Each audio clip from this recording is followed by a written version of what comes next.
सोचो, अगर किसी इंसान के पास इतनी दौलत हो कि उसके खजाने की चाबियां भी एक आदमी न उठा सके बल्कि कई ताकतवर मर्द मिलकर उठाएं। जब शहर के लोग उसे गुजरता देखें और उनकी आंखों में हैरानी भी हो और हसरत भी।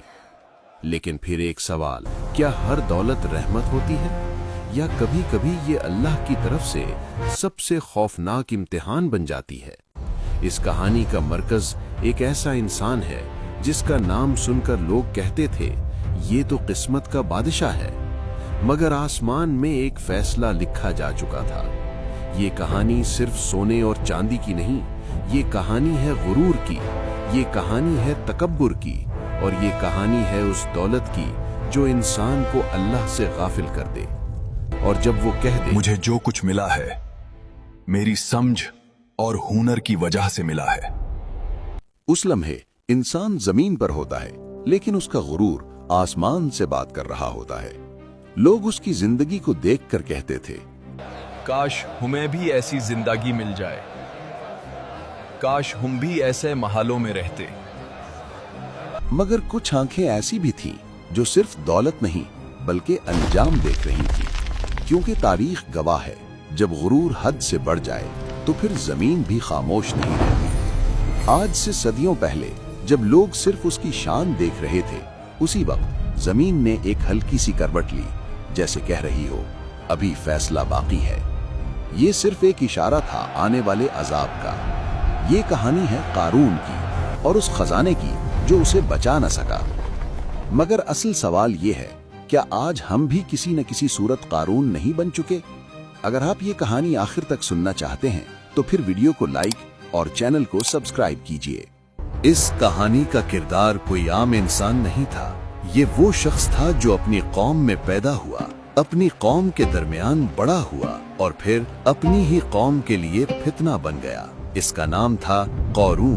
क़ारून का ताल्लुक बनी इसराइल से था, वही कौम जिसमें अल्लाह ने अंबिया भेजे, वही कौम जिसमें हजरत मूसा अलैहिस्सलाम अल्लाह का पैगाम लेकर आए। और यहाँ एक हैरत अंगेज बात, क़ारून हजरत मूसा अलैहिस्सलाम का करीबी रिश्तेदार भी था। ये कहानी हमें मिस्र के उस दौर में ले जाती है जब फिरौन का निजाम चल रहा था, जब जुल्म आम था और जब दौलत और ताकत इंसान की कीमत तय करती थी। और इसी निजाम के बीच क़ारून का नाम एक मिसाल बन चुका था। लोग कहते थे इस जैसा अमीर हमने कभी नहीं देखा। अल्लाह ने क़ारून को इतनी ज्यादा दौलत दी थी कि उसके खजाने सिर्फ सोने चांदी से भरे हुए नहीं थे, बल्कि उनके ताले और चाबियां भी इतनी भारी थी कि कई ताकतवर मर्द मिलकर उन्हें उठाते थे। ये सारी दौलत क़ारून की मेहनत का नतीजा नहीं थी, ये अल्लाह का अता किया हुआ रिज़्क़ और इम्तिहान था।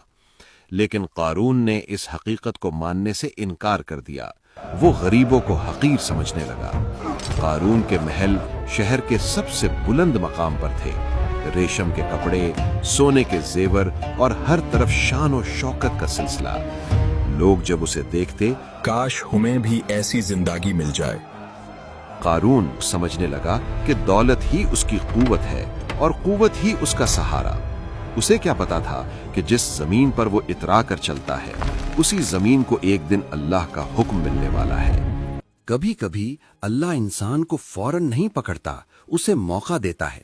मौका कि शायद वो पलट आए, शायद उसका दिल लरस जाए। और क़ारून को भी ये मौका दिया गया। उसकी कौम के कुछ लोग, ना अमीर ना बादशाह, सिर्फ समझदार और अल्लाह से डरने वाले लोग उसे समझाने आए। उन्होंने गुस्से से बात नहीं की, बल्कि नरमी से बोले, क़ारून, इतना इतराओ मत, अल्लाह के दिए हुए माल पर गुरूर मत कर। जो अल्लाह ने तुझे दिया है उसे आखिरात के लिए इस्तेमाल कर। ये वो अल्फाज थे जो पत्थर को भी पिघला दें, लेकिन ये अल्फाज क़ारून के दिल तक नहीं पहुंचे। तुम मुझे सिखाओगे, तुम जैसे लग मुझे बताएंगे कि दौलत कैसे संभाली जाती है। और फिर वो जुमला जिसने उसकी किस्मत पर मोहर लगा दी, मुझे जो कुछ मिला है मेरी अकाल और मेरे इल्म की वजह से मिला है। अब दफा हो जाओ इधर से। इस पे एक जुमले ने अल्लाह को निकाल दिया और नफ्स को ताज पे बिठा दिया। ये सिर्फ गुरूर नहीं था, ये शुक्र का इनकार था। उसने समझा दौलत उसकी कुव्वत है उसने समझा लोग उसके बगैर कुछ नहीं, मगर असल हकीकत ये थी कि कारून अल्लाह के बगैर कुछ भी नहीं था। उसकी कौम ने आखिरी दफा कहा, कारून याद रख, अल्लाह फसाद करने वालों को पसंद नहीं करता। मगर कारून हंस दिया। उस दिन कारून शहर में निकला, लेकिन आम इंसान की तरह नहीं। रेशम के कपड़े, सोने के जेवर और हर कदम पर शान का इजहार। लोगों की नजरें उस पर जम गई। दौलत ने उसे सिर्फ अमीर नहीं बनाया था, दौलत ने उसे नशे में मुब्तला कर दिया था। वो चल रहा था जैसे जमीन उसकी है, जैसे लोग उसके हैं, जैसे किस्मत उसकी गुलाम है। मगर हर आंख अंधी नहीं होती। कुछ लोग खामोशी से बोले, ये दुनिया सिर्फ इम्तिहान है। लेकिन उनकी आवाज दौलत के शोर में दब गई। कारून को एहसास तक नहीं हुआ कि दौलत का ये नशा उसे किस कदर करीब ले आया है तबाही के। और फिर वो लम्हा आ गया। कारून अपनी शान के साथ खड़ा था। महल, दौलत, खजाने सब उसके गिर्द मौजूद थे। अचानक जमीन लर्जी। लोग घबरा गए। किसी ने कहा, ये क्या हो रहा है?